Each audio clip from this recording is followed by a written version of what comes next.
افغانستان کے لیے جون میں پاکستانی برآمدات میں سالانہ بنیادوں پر 90% کا بڑا اضافہ ریکارڈ کیا گیا۔ جون میں ماہانہ بنیادوں پر افغانستان کے لیے پاکستانی برآمدات 29% بڑھی ہیں۔ گزشتہ مالی سال افغانستان کے لیے پاکستانی برآمدات میں 31% کا اضافہ ہوا۔ ہم بات کریں گے ڈان نیوز کے رپورٹر طاہر شرانی سے۔ طاہر، بتائیے گا اعداد و شمار کیا ظاہر کرتے ہیں؟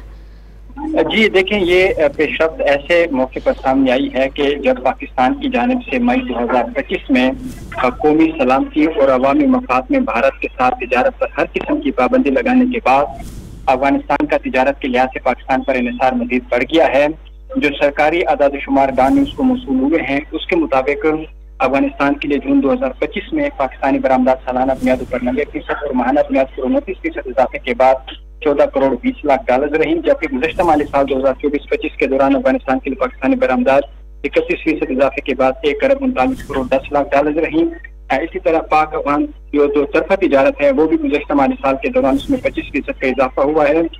ذرائع کے مطابق جو بھارت کی جانب سے ایک طرفہ طور پر سندھ طاس معاہدہ معطل کرنے کے بعد مئی 2025 میں بھارت کے ساتھ جب پاکستان نے ہر قسم کی تجارت پر پابندی لگائی تو پاکستان نے بھارتی مصنوعات کی پاکستان کے ذریعے زمینی، سمندری اور فضائی راستے درآمد پر پابندی لگائی تھی، جبکہ بھارتی مصنوعات کی تیسرے ممالک سے درآمد اور پاکستان کے ذریعے کسی تیسرے ممالک کی برآمد کو پر بھی پابندی لگائی گئی تھی، اور پابندی کا اطلاق زمینی، فضائی اور زمینی راستے پر کیا گیا، کیونکہ جو افغانستان کے لیے پاکستانی راستے پر بھی تجارت ہو رہی تھی بھارت کے ساتھ، تو وہ بھی کیونکہ پاکستان ہر قسم کی تجارت پر اس کے اثرات یہ ہوئے ہیں کہ افغانستان کا پاکستان پر تجارت پر انحصار مزید اس میں اضافہ ہوا ہے۔ جی طاہر، بہت شکریہ، آپ نے بہت مفصل ہمیں اپڈیٹ کیا۔